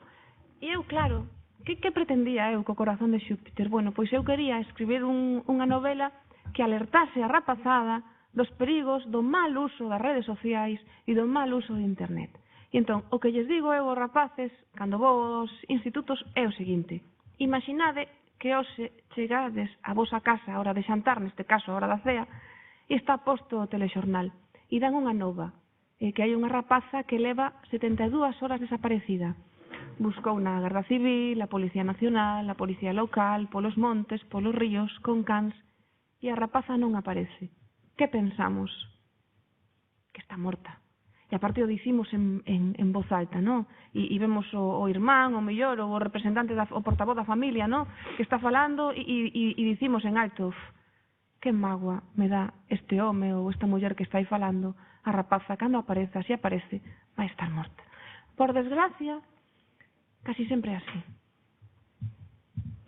A vida real non é un conto de fadas e estas historias sempre ou prácticamente casi sempre acaban mal. Entón, cando rematei esa primeira versión do libro e acababa todo tan estupendo que parecía o final de Bambi e unha peli de Disney, pois a mí me parecía unha estafa. Eu dixen, se eu quero alertar desta problemática e resulta que o libro acaba estupendamente ben, isto non é honesto. Entón, que fixen? Bueno, pois escribir ese final, non, que leva esta versión definitiva do libro, e que é un final moito menos amable, pero que gracias a ese final os rapaces e as rapazas pois polo menos quedan con ese mensaxe na cabeza de ollo coa xente descoñecida. E cuidado, que temos un problema moi grande coas redes sociais e cos rapaces e as rapazas menores que reciben mensaxes de descoñecidos, e isto está á orde do día, e polo menos din, cuidado, que isto sí que pasa e hai que estar alerta. Por iso ese libro acaba así de mal, porque eu quería reflectir pois un feito concreto, non? E alertar de según que cousas, e creo que a literatura pois tamén ten que servir para eso, non? Creo que no noso caso pois ten que ser unha ferramenta, un instrumento, non? Para este tipo de cuestións. Sí. Un poquinho alto para que se oia, sí. Grazas aos dous, porque a parte das dúbidas que presentades de que a literatura juvenil é un xénero menor, que se despreza, que non, eu levo non tantos anos traballando no ensino, só ver, pero que teño traballado con varios dos vosos libros e que me resultan totalmente exitosos, case sempre. En concreto, traballei con máis, pero con dous, Leonel de Antón e Maestre de Novento de Ledicia. Eu levo 7 anos no centro e Maestre de Novento é o único libro que nunca se move, porque é entusiasmos, foren ou non lectores, foren ou non académicamente os estudantes, ten preguntando hoxe alumnado que xa non é exalumnado se vai haber segunda parte do Maestre de Novento, agarran esos rebotes porque Abel morre, polas pelexas, por todo iso. Eu teño unha versión totalmente diferente da compañeira, moi ao fío do que acabas de dicir. Nos tivemos un caso bastante grave de bullying no centro que se xerou non só, pero bastante máis grave a través das redes sociais. Nós temos todos os anos a Garda Civil no centro dándolles as charlas sobre o período das redes, e cando apareceu o partido de Xúpiter, pois foi unha ledicia. Porque o podemos empregar desde a literatura, desde a nosa lingua, para os alertar de todo o que estaba acontecendo no noso centro, pero en moitos outros. Eu tamén penso como o Antón que a literatura infantil e juvenil non debe ser ñoña, o mellor porque eu son máis ou menos da túa xeración e nós non era o boom editorial da literatura juvenil e nós íamos o Quijote na edición de cátedra e íamos, non había ese boom, polo menos en lingua galega, non íamos literatura máis de adultos, non as versións adaptadas que agora leen, que eu penso que son necesarias, pero non pola súa culpa, senón porque a literatura foi desaparecendo do sistema educativo, nós estudamos lingua e literatura galega ou castelán, entón, se non se fornece o alumnado das ferramentas para poderem entender textos de outro nivel, ou dun nivel elaborado como seríamos nós, pois non é culpa nin deles, que son os máis perjudicados, nin do profesorado de lingua, que é literatura que nos empeñamos en que lean moita cousa. É unha cuestión de como de que quen legisla non ten en conta todo iso e acabas perjudicando a rapazada. E despois, o mesmo que di Antón, que é unha reflexión que eu levo facendo non só desde que me dedico ao ensino, senón desde que comecei a ler, porque como se consegue enganchar alguén á lectura. Eu, igual que Delicia, ainda que estive moito tempo instalada na queixa, agora opto polo optimismo e a creación. Eu penso que sí que les gusta ler.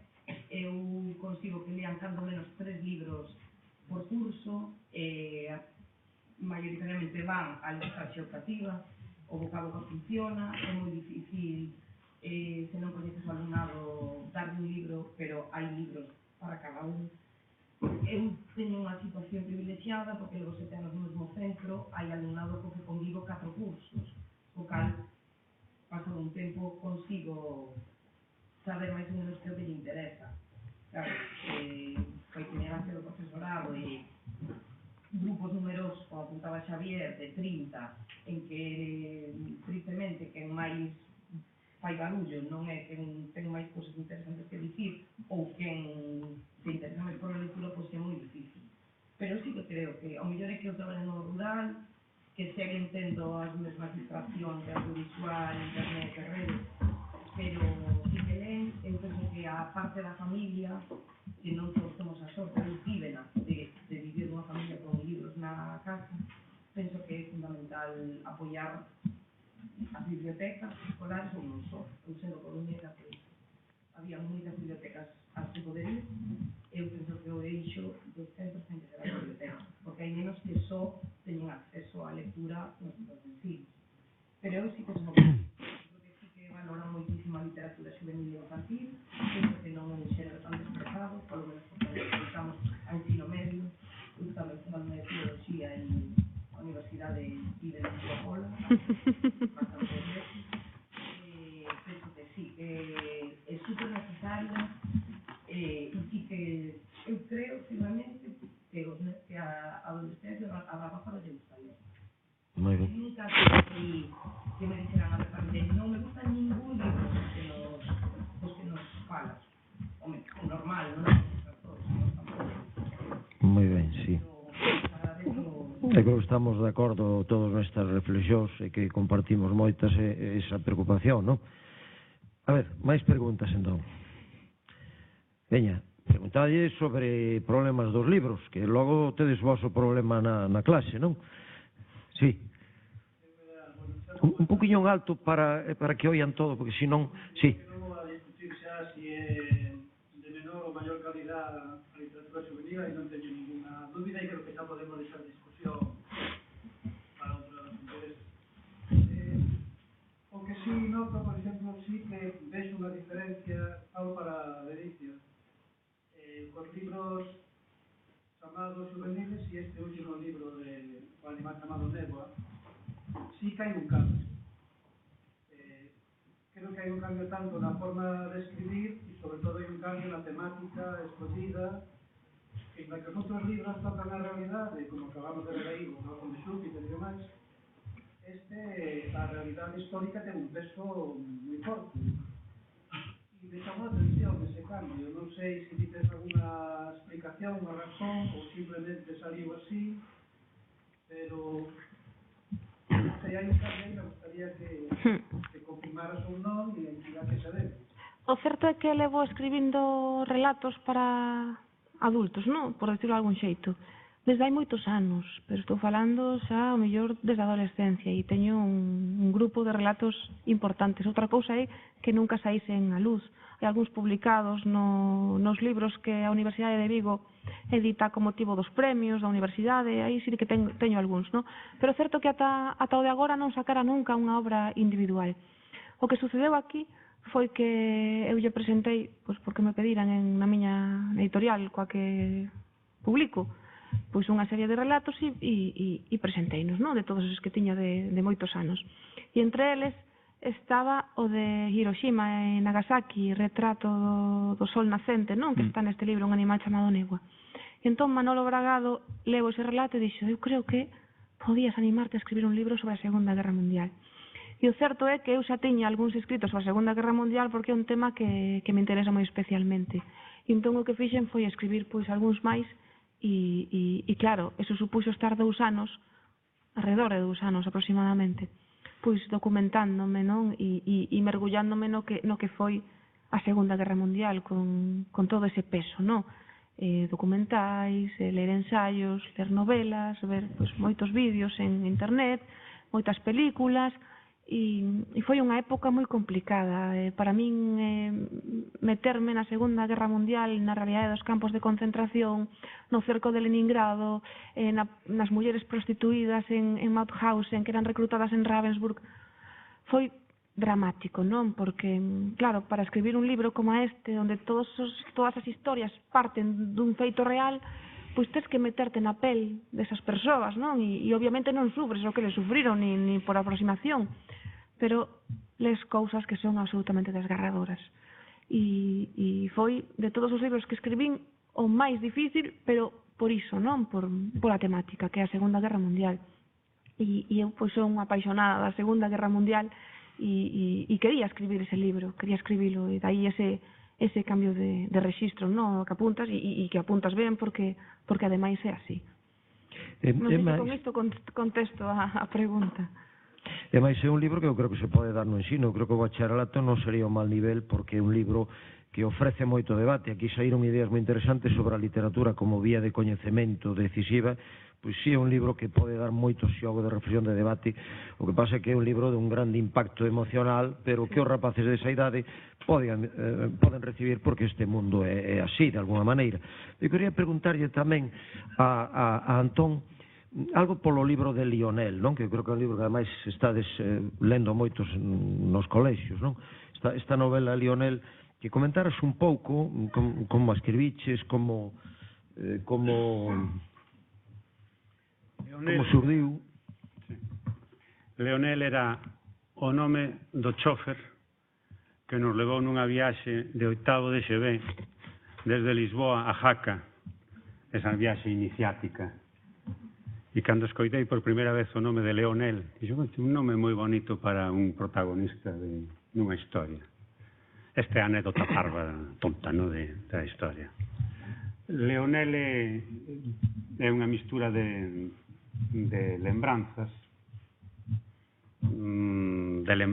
que non ten que ver coa historia, co esquema narrativo de Leonel, pero que é unha historia de lembranzas propias, de vivencias propias, de imaginacións propias, dos lugares nos que eu estiven, unha mistura de dous, como te comentei tamén ao principio, de dous lugares que son esa zona de Vilar Maior, que é a aldea da miña infancia. Eu son un rapaz que tiven aldea, son de cidade, pero tiven aldea. E logo da primeira zona rural onde tiven a sorte de traballar, que foi Carnota. Mistúranse aí esas paisaxes e mistúranse relatos das dúas partes, non?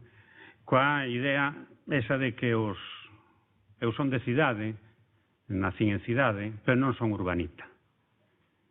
É dicir, eu son rústico, así por decirlo, enténdese moi ben eso de rústico, non? Son rústico. E gustame moito o monte. É dicir, se eu vou por aquí e ali hai unha silveira para que me impide pasar por ali, pois se podo paso pola silveira. E se non, pois dou unha volta, non? Pero así.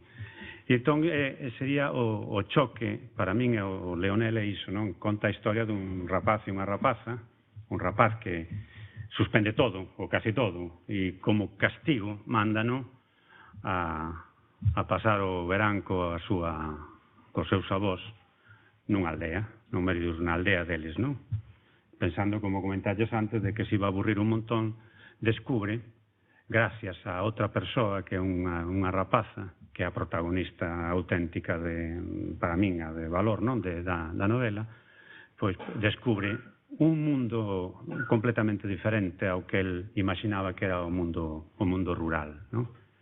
Con todas as maravillas e con todas as cosas que lle pode... E claro, descubre outro que descubriría ainda que fora no cine, que era o amor, non? Porque é inevitable. Entonces, esa serie de encontros, de paisaxes, de historias imaginadas, tamén hai situacións aí tamén de lembranzas da guerra civil, de cousas que son verdadeiras, como a historia esa que todos coñecemos, porque hai moita xente que xa as tratou na literatura, que é a historia do Wolfram, non? De como foi un elemento da busca do ouro, del dorado aquí, non? Que pasou aquí en Galicia nos anos da Segunda Guerra Mundial, nese período tamén entran aí misturadas e todas esas cosas. Cando unha historia é unha mistura de outras historias, non sei, o que di que este vaya ou non vaya ben, é que esteñan ben misturadas, non? E non sexan cromos pegados de calquera maneira, supoño que sería así. Pero a finalidade era esa, descubrir que o mundo rural é maravilloso. E eu, como fun de cidade, e son de cidade, pero que recoñezo que o mundo rural é unha cosa lindísima e que é unha pena que perdáramos as aldeas, non? Porque o mundo rural está sucumbindo, está realmente, no que se relaciona, por exemplo, co xogo tradicional tamén, o mundo rural non ten nenos, entón toda a tradición lúdica que podía haber no mundo urbano, no mundo rural está moito máis perdida que realmente que no mundo urbano, porque non hai a posibilidade do números clausus adecuado para poder brincar, non?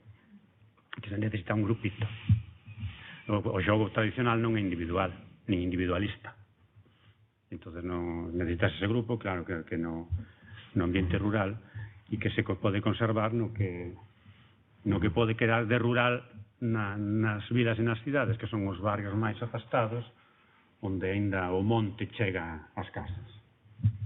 Non sei se era... Non, estaba pensando eu... sí. Un poquinho alto, por favor, para que oian. Sí, porque eu teño moita orella e pouco oído.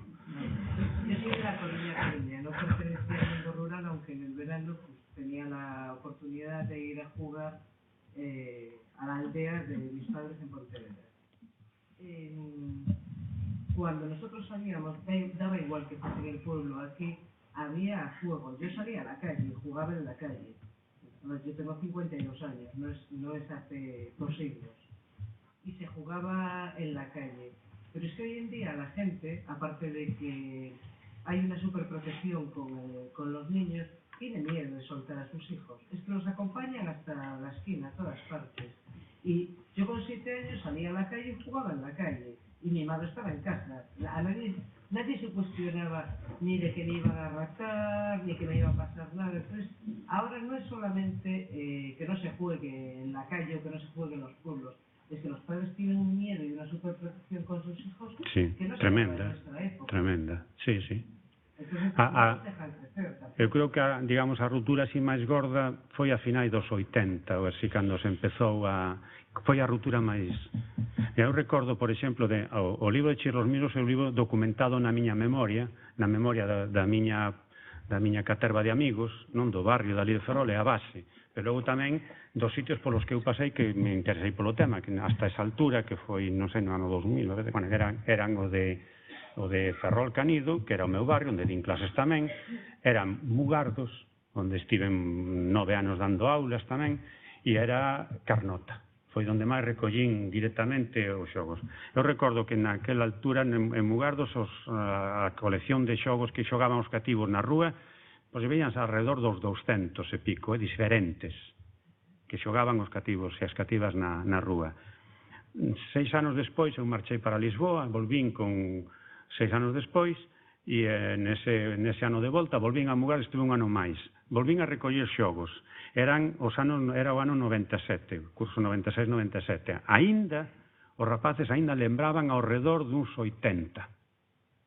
Nese período, digamos, de 9-10 anos, foi unha perda bestial, brutal. E logo, outra cousa moi interesante, e é que a tradición lúdica, como dixen hai medio século, non? Ou algo así, xa, pois a tradición, pensamos que pensamos que é foránea, que é de fora, é dicir, moitos dos xogos teñen literatura, é dicir, a literatura está dentro do xogo lúdico, dentro da forma de xogar, porque hai xogos que teñen música, cancións, que teñen poemas, que teñen lengalengas, que teñen adiviñas, que hai moito xogo de dramatización, hai xogos que son auténticamente teatrais. O xogo de A Torre Engarda, que debe ter unha orixe francés, porque tamén existe, debe ter esa orixe e tal, pois é un xogo que é unha opereta talmente, porque todo se xoga cantando, e é unha representación teatral. Bueno, pois pensamos que esas letras, que esas cancións, que esas cosas que recordamos, os que somos de cidade, como foi tamén o meu caso, que non me educaron en castelán porque non se educaba aos cativos en castelán ou en idiomas, sino que me falaron en castelán, ainda que a miñas orixes eran daqui, eu descubrín despois que era erróneo, que meus pais equivocáronse totalmente comigo, como nos estamos equivocando ahora todos os pais que enseñamos castelán aos nosos fillos. É un erro moi grande, porque outro é gratis, estamos privándonos de saber dúas cousas gratis, non? Ben, pois pensábamos moitas veces que esas cancións, que esas cosas que nos chegan de fora, pensamos que nos chegan de fora, e están en castelán, moitas delas. E moitas veces pensa pero vamos a ver, se nós estamos con xogo tradicional e nós temos unha cultura e unha forma diferente de, digamos, de sobrevivir, é mellor que decir que de vivir, pois parece un pouco pobre que nós como ese grupo, como esa colectividade que fomos capaces de crear unha lingua, que non mantiveramos tamén esa lingua na cultura lúdica, non? E entón, que o que está acontecendo agora, con xogos que se están recuperando. Para mí pareceme que a escola é hora fundamental para a recuperación da cultura lúdica, que me parece trascendental para a educación e para a alegría da infancia, que me parece totalmente como recordarás que todo foi moi alegre nese momento de xogo. Una de las razones por las que la educación en Finlandia funciona es porque hasta los 7 años juegan. Claro. Y no se escolarizan en lo de sentarse en una silla, y claro, así no hay trastorno de déficit de atención. Claro. Bueno, pues esa... Yo creo que un crío de 3 años sentado 5 horas en una silla, sí. Está normal. Sí. Pero bueno, yo no me dedico a la educación, a todo eso. Sí, no, pero está ben a apreciación. E bueno, e darse conta de que esas letras que acompañan os xogos, porque hoxe se transmiten outra vez, ás veces a través da escola, e que non é a única vez, porque existen un montón de libros, por exemplo, do século XIX, do século XVIII e dos principios do século XX, que son libros escolares nos que se explican xogos tradicionais. Se hai un montón de cartillas de lectura, como se enseñaba antes a leer, daquela maneira errónea, pero que se ensinaba así, ¿no? Das cartillas destas de sílabas e silabarios e demais, que teñen xogos tradicionais explicados, é dicir, tamén se transmitía a través da escola o xogo tradicional. E é dicir, que eso que comentabas de que na rúa, evidentemente, hoxe non se pode xogar porque están ocupadas por aí pola sobreprotección que estamos transmitindo. É dicir, un parque ten que ser un parque para que os cativos e as cativas se suben ás árbores. Sino para que sirven as árbores, sino é para subirse a elas. Nosotros, cuando éramos pequeños, íbamos al parque de Santa Margarita y mi madre no venía, se quedaba en casa. Claro, porque tiña máis cosas que facer. Iba a estar perdendo tempo contigo, vamos, por favor. Sí. Antón e Ledicia non contribúen moito a que os nenos non teñan medo, O conto dos 7 medos, Escarlatina cociñeira defunta, é dicir, o tema do terror é un tema do macabro que atrae moitos rapaces. O conto dos 7 medos foi un libro por encarga. Non, a ver, non desmitifiques, Antón, non nos desmitifiques tanto aquí. Foi a pesada da miña vinculeira, que estaba moi emocionada con aquela época, estaba de moda aquilo que se chamaba o pequeno vampiro, toda unha serie de tal. Un montón de veces dicindo de papá, escribe uns contos de medo, papá, escribe uns contos de medo. Javier, a mí o que me dá medo é que perda o tren Ledicia despois. Sí. Entón, eu creo que quizáis teñamos, non, porque hai pouca marxe xa, non? Sí, non, eu levo controlado o tempo, xa lo dixen a ela. Sí, pero vamos a rematar. Moitísimas gracias. Quedan moitos temas, a mí me quedan moitas dúbidas. A querencia que ten Antón Cortizas por los merlos, outro tema para falar en outra ocasión, e os dous polos gatos. Eu teño odio polos gatos, o que pasa é que fago trampa nos libros. Claro, era outro tema que poderíamos falar, e moitísimos máis que quedan pendentes, e que foi un placer e unha ledicia telos hoxe aquí, descubríndonos tantos... E unha antonicia tamén. Unha antonicia, pero hai unha antonicia.